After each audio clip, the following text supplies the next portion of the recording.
On l'attendait avec impatience, comme on attend toujours d'ailleurs le retour du soleil en France.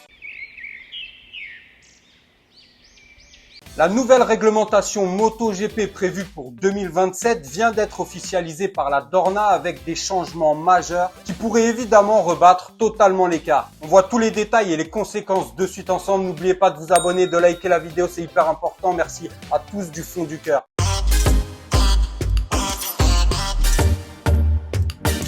Après que les constructeurs japonais aient dominé la catégorie pendant des décennies, actuellement nous sommes dans une ère où, tout le monde le voit, les constructeurs européens prennent le pas. Mais cette domination pourrait prendre fin dès 2027 car ce nouveau règlement est enfin validé par la Dorna. Tous les constructeurs se sont mis d'accord pour certains changements qui devraient ou pas révolutionner l'ordre du MotoGP actuel. On le sait, ces dernières années, il y a eu une course à l'aérodynamique, à l'électronique, initiée par Ducati en partie. Et d'ailleurs, initiée brillamment, avec un chef d'orchestre comme Gigi Dall'Igna, Merlin l'Enchanteur ou tout ce qu'on veut, qui a quand même fait un boulot monstrueux. Mais tout ça, ce sera terminé en 2027, enfin tout ça.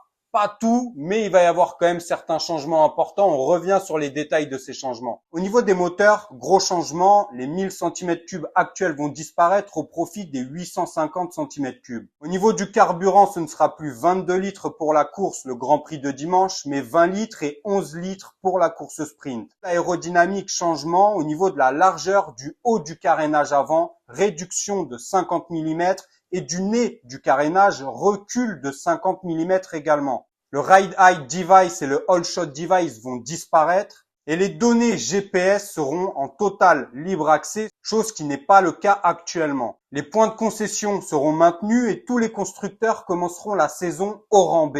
Donc tous les constructeurs seront au même rang pour le départ de la saison 2027. Bon alors certes, on voit bien que le sens de tout ça est de diminuer un peu l'électronique, l'aérodynamique, retrouver une moto qui se pilote plus par le talent du pilote que non pas par l'électronique ou l'aérodynamique de la machine. Mais en vrai, dites-moi vous en commentaire, est-ce que vous pensez que tout ça va réellement révolutionner l'ordre du MotoGP actuel? Moi, je pense que certains changements vont aider les constructeurs japonais à se remettre à niveau, mais c'est pas dit que l'ordre change totalement. Les Ducati sont très homogènes et ils ne perdront pas forcément les points forts qu'ils ont, même si ils vont diminuer. Tous les éléments aérodynamiques ne vont pas disparaître, loin de là. Pour moi, le changement majeur, c'est d'abord le moteur qui va passer de 1000 à 850, mais surtout le retrait du Ride Height Device et du All Shot Device, qui permettent d'abaisser l'assiette de la moto, toujours pour avoir plus de puissance au sol, ne pas perdre de puissance au sol. Faire en sorte que la moto reste bien plaquée à la piste. Pour moi, c'est surtout ça qui va changer un peu les choses, mais je me dis que ce changement, ok, est important, mais n'est pas assez bouleversant ou perturbant, ne remet pas totalement les cartes en jeu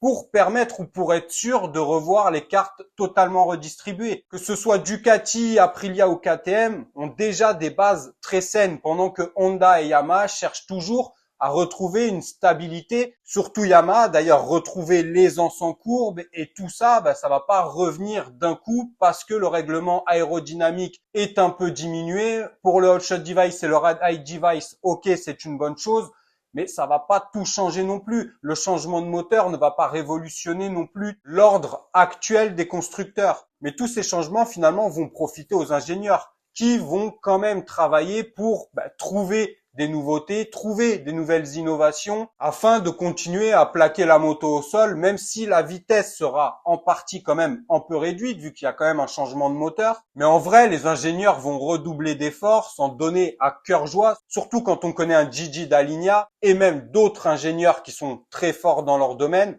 Ça les empêchera pas de regarder plus loin que le bout de leur nez, de trouver d'autres innovations qui permettent toujours de plaquer la moto au sol et d'avoir de l'aérodynamisme. Donc pour moi, c'est une bonne chose, mais à moitié. Ils auraient pu aller plus loin dans les changements. Pour moi, ils ont été quand même un peu frileux. Donnez-moi votre avis en commentaire. On se retrouve dès demain sur Vinson IGP pour une prochaine vidéo. Et pour les autres, au Mans, ce week-end, car j'y serai. Évidemment, n'oubliez pas de vous abonner, de liker la vidéo, c'est hyper important. Prenez soin de vous, de vos proches. À demain sur Vinson IGP. Ciao.